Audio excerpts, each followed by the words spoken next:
What is my outlook for XDC in 2025? Well, in today's video, I'm going to explain even though nothing I say is financial advice.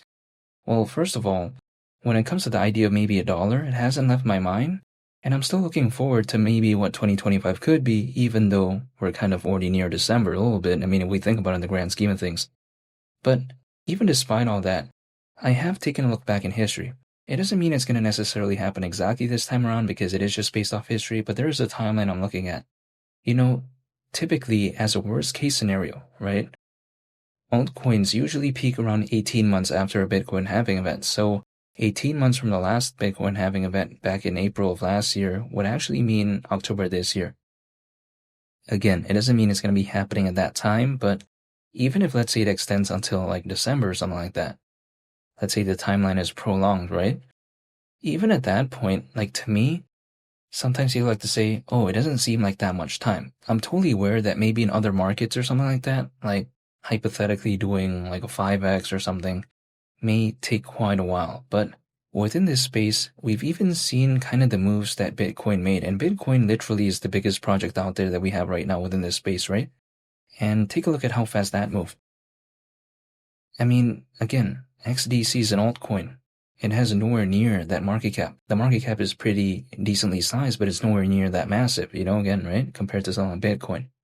So then, if let's say there is a fully fledged type of altcoin season during the cycle, it doesn't seem like December may seem like that short of a time frame. But again, this is only my perspective. However, what do I think of maybe the idea of $1 when it comes to XDC? It's because if let's say $1, considering current circulating supply market cap at that point would be nearly 18 billion, which is around a 12x from here.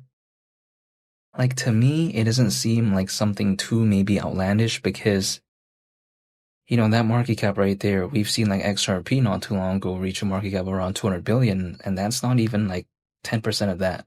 This is just my, again, thought process when it comes to this, and around a 12x. Keep in mind, if let's say XRP from a market cap of around 200 billion did like a 12x from there, it would be like over 2 trillion. To me, just because XDC, lower market cap, like the volume needed to maybe even just do 50% from here doesn't seem like that massive. It doesn't mean it will, but this is just my thought process.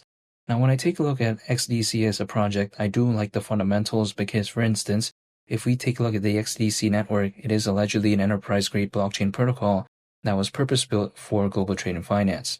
Now, the XDC network is powered by the XDC protocol. But I think, having that focus of the global trade and finance aspect, I find pretty interesting because the global trade and finance market is predicted to reach up to $5 trillion in value by 2028, according to Mordor Intelligence. So I don't think it's that bad. And also Ripple and Stellar, they're heavily focused on those markets too. So I do kind of like that whole vibe overall when it comes to XDC. But even besides that, if we take a look at the XDC protocol, right? It allegedly has the ability to be integrated with internal legacy systems, like for instance, something like Swift payment databases. So I find that pretty interesting. Swift is pretty massive, right, in kind of the world of banking. And if I take a look at something like, the XDC protocol, I also take a look at other aspects like it can also integrate data into the blockchain using the ISO 20022 electronic data interchange standard, which I think is pretty interesting because people often like the aspect of ISO 20022 when it comes to Ripple, when it comes to Stellar. And even if we take a look at, I would say arguably kind of like a smaller competitor to something like XDC, which is something called Zebic, they're even working towards ISO 20022 compliance. Who knows if they'll be able to do that, only time will tell, but it kind of shows the significance of that, right? Because ISO 20022, that is currently being used by many financial institutions from around the world for something called inter-organizational data exchange. So I find it pretty interesting. I do like the whole vibe overall when it comes to XDC. I like the community, and to me, arguably, the price of $1 wouldn't necessarily surprise me. I kind of view this as a miniature version a little bit of like XLM, but this is just my thought process. And all I can do right now is just stay patient and wait, and that's pretty much it. But overall, I do like the project's fundamentals, and I'm still looking forward to maybe what 2025 could be, but only time will tell.